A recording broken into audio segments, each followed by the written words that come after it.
Hey demons, it's your girl Lucy, and today we are doing even more character designs because apparently I've put a lot of characters into this. And the thing is, I was even trying to limit myself because one time I started a project and I had 7 main characters.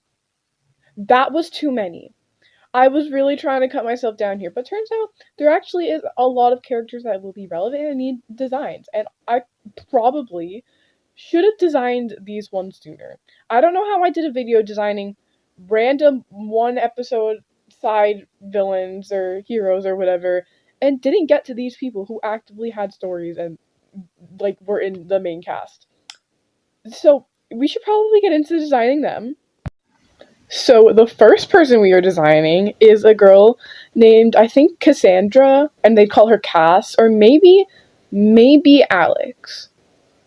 She might be. I think I'm gonna go with Cassandra though. Anyway, for her design, I really wanted it to have a lot of bright colors because she's very much a techno girly. She's really good at building and robotics and all of that. And the reason for that is she doesn't have magic. So in this world, being born with magic is like as common as being born able to breathe air. It's everywhere. Everybody is connected with magic in some sort of way. The only difference between normal people and heroes is the amount of magic and how they choose to study and practice it. Like, a hero could technically be born a normal citizen, and by going to the school and by working hard and by actively doing studies to grow their magic and connecting better with that, they will become more powerful and become able to protect the city from the evil supervillains and stuff. But they could also just be born with a shit ton of magic, and then they would also probably be shoved into being a hero whether they liked it or not. But yeah, Cassandra is like one of the only people that was born without magic, and a lot of people saw that as some sort of curse. Immediately labeled her black blood, said that she was bound to be evil, that she couldn't connect with the most precious and pure thing in all of humanity, and that was really a struggle for her. So I actually do see her going to the hero school and being friends with Blair and Sorsha. They would be a very close trio in their early years, because I would imagine that Cass's parents really pushed for her to go to the hero school anyway, or like chase her dreams. Like, she, as a child, wanted to be able to do that. I think she had a lot of hope and a lot of determination, and she was like, no, I'm gonna go and I'm gonna find a way to do this hero thing. Whether she had magic or not, she was gonna figure it out. And actually, her parents wouldn't have put her there. She would have like begged her parents to let her go until they eventually said yes. And when they were young, I think before they were in like the actual like hero school, before they were old enough to go there, she would have been put into a place that was like before that for a bit training, you know, like pre-K before you go into actual school, something like that. And she would have become very close with Blair and Sorsha. They would have been really good friends, and they would have known that she didn't have magic, and that was fine for them in their young years. They were really close. But then as Blair and Sorsha got more and more pressure put on them and started to become more bullies, kind of mean to people because of all the pressure and what they were going through at home and how they felt, and it became too much for them, they really started to push Cass away and started bullying her for the fact that she didn't have magic, and getting kids to group up on her for this, to call her a black blood, all of this. And then that led to Cass's bullying and being ostracized from her peers to become very reserved, and she very much got an attitude of just not caring what anyone thinks anymore and keeping to herself. She did not have any friends, basically. And she really tried to make up for the fact that she didn't have magic through her technology and her robots. And she was able to figure a way around a lot of the things that other kids could do through magic, through building something to assist her. That's why I don't think I actually recorded this part, but I ended up putting these robot arms on her back that she would have built for herself, and I imagine can shift into different things. Just stuff like that really helps her. And yeah, that's basically who she is. But eventually, it becomes too much, and then because she's such an outcast, she's able to look at how hero society works from an outside perspective and realize all the problems with it. But she would be actively punished for ever speaking out about it. So she just kept more and more fed up with the system that pushed her out and labeled her as a bad and cruel person. And because of that, she ended up running away and going to the Black Bloods and becoming a villain and working for Damien and all of that. And she's actually part of the main cast with Blair and Nico and all of them, which is why she should have had a design sooner. So yeah, this is Cass. Her parents, I imagine, would be very worried about her. I see her parents being very caring and loving, and that is one of the main guilts that Cass has for leaving.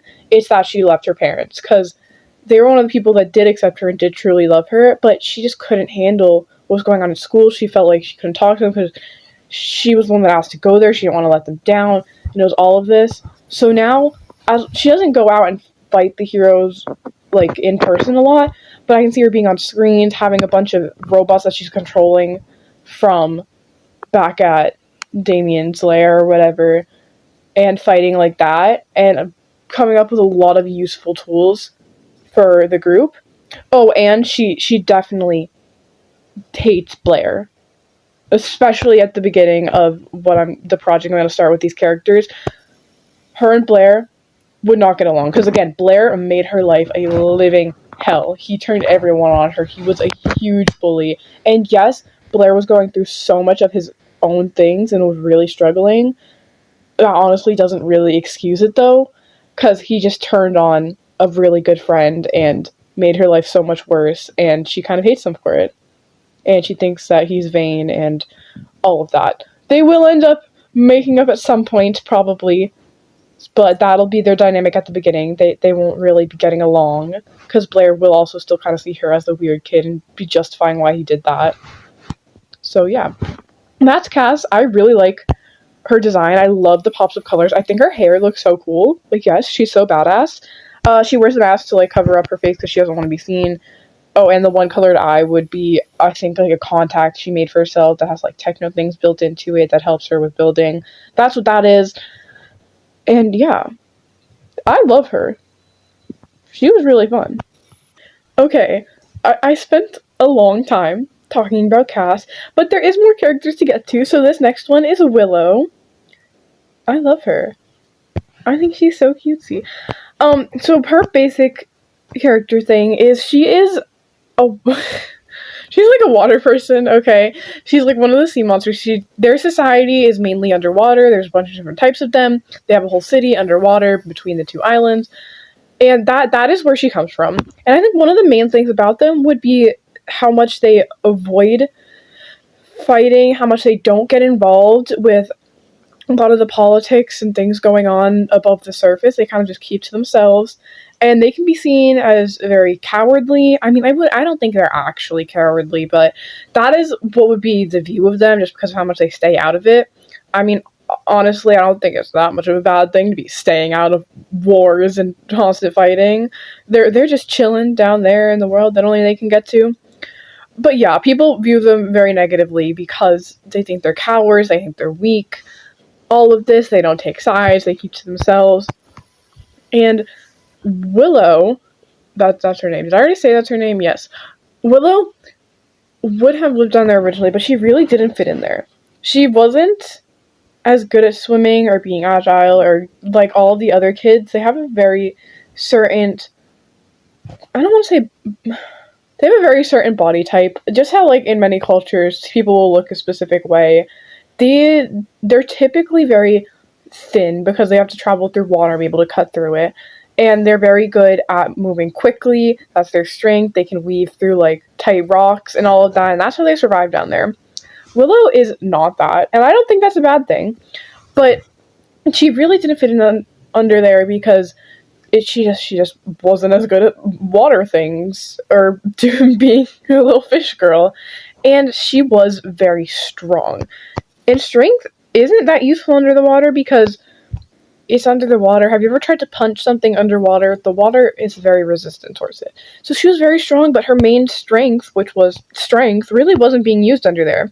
So she ended up deciding to leave and go to the hero school above water. Her parents, I think, would have tried to talk her out of it, but her parents wouldn't have been bad, but I think she could tell that she didn't really fit in under there, that they knew that she was different, and all of that. So she decided that she might go and try and fit in somewhere else, with the heroes above ground where strength is really valued. So she goes there, and I think she would have gotten a lot of judgment at first because, like I said, the fish people are viewed as weak and cowards, and they're like, why is this weak, cowardly fish girl coming and gonna try and fight the most powerful villains ever? She's just gonna run away. But she definitely worked really hard to prove all of them wrong. She is insanely strong and powerful and strong-willed.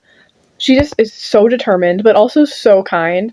I can see her really, really loving animals, and she just wants to protect like all of the innocent people.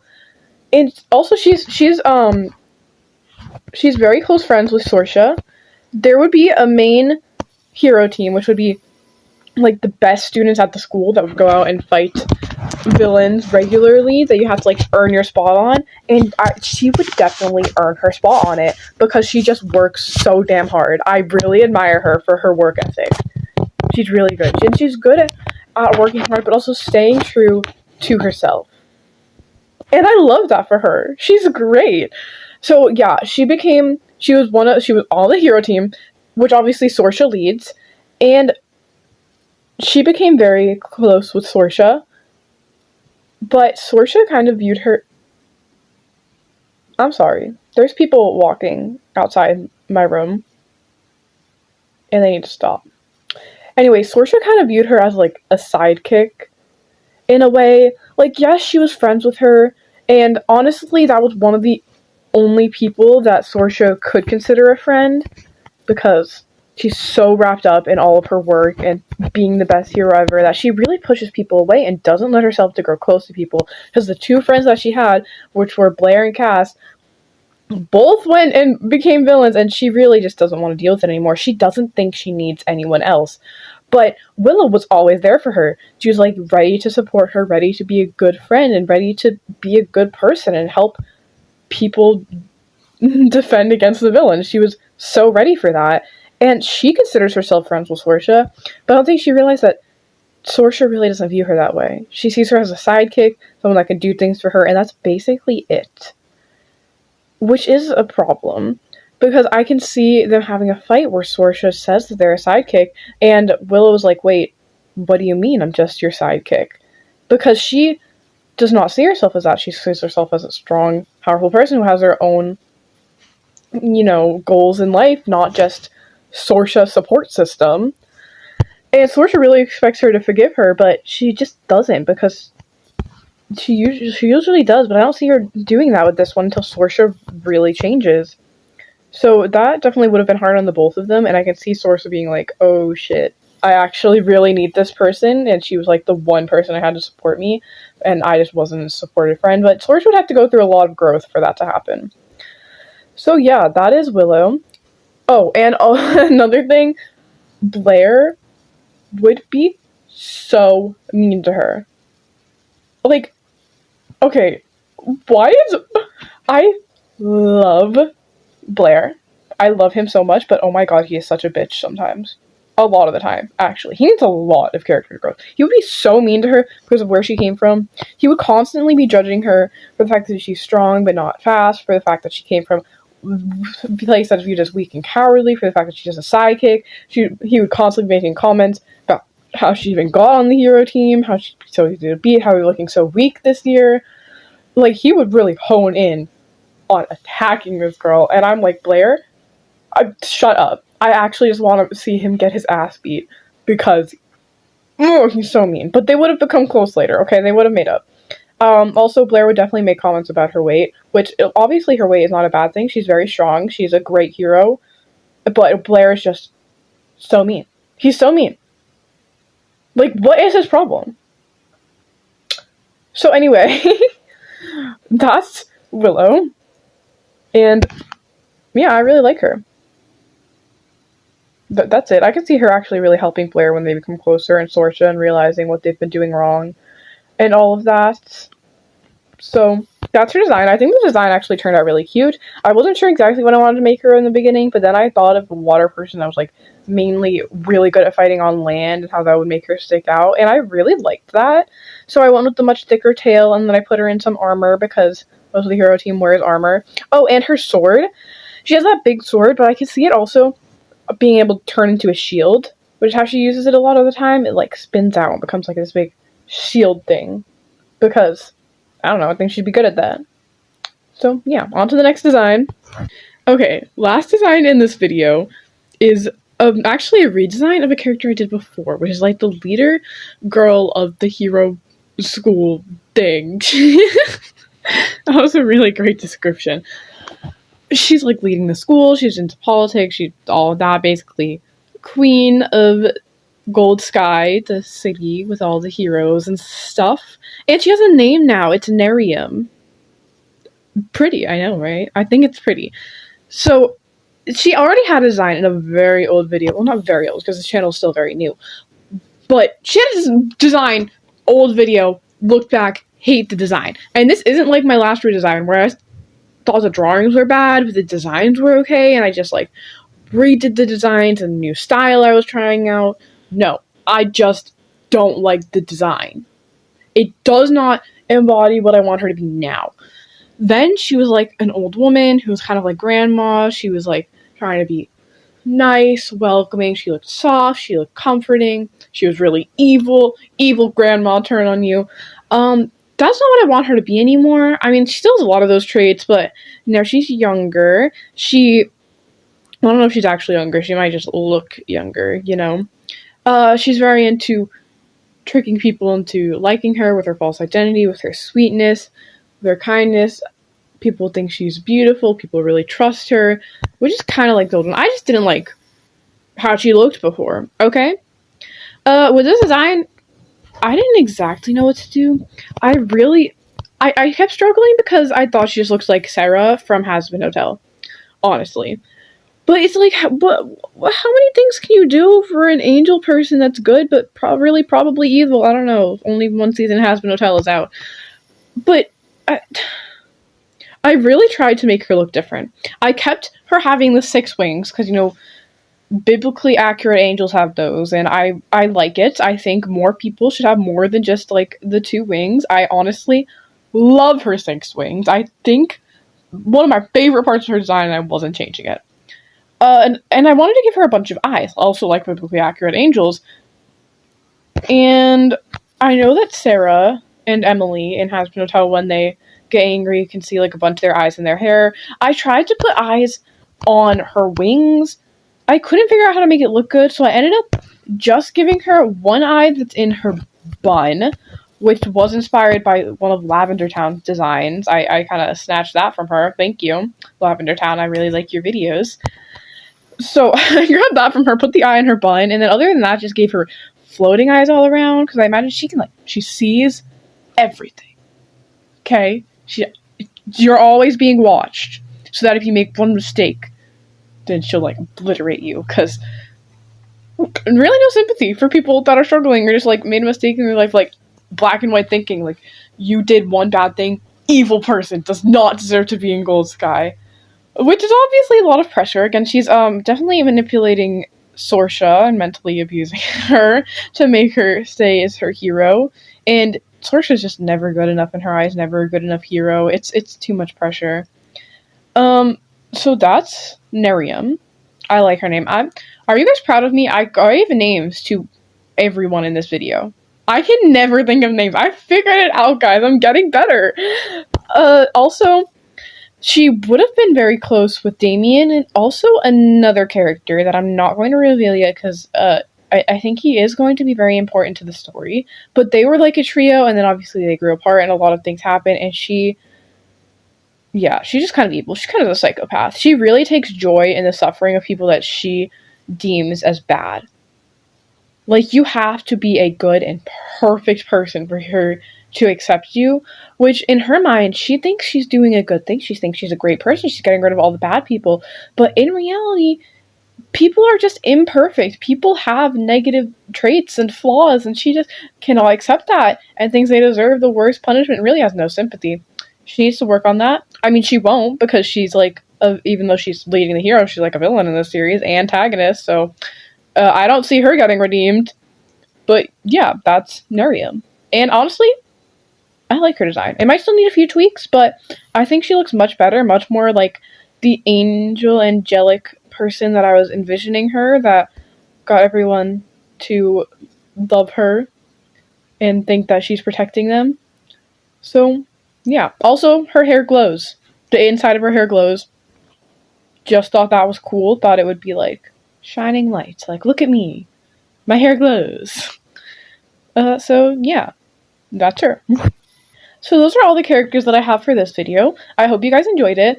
I do still have, I think, 3 more main characters, or like very important characters that need to be designed. So I think that will likely be the next video, and then after that we'll have basically all of the important characters will be designed and ready. And yeah, I might be actually able to start working on some other stuff. I need to get to the backgrounds. I need to make a character lineup so I know how they look next to each other, and then I can start maybe actually working on this project so you guys can actually like read or watch this story. I might do some animated things. Anyway, I hope you guys enjoyed, and yeah, bye guys!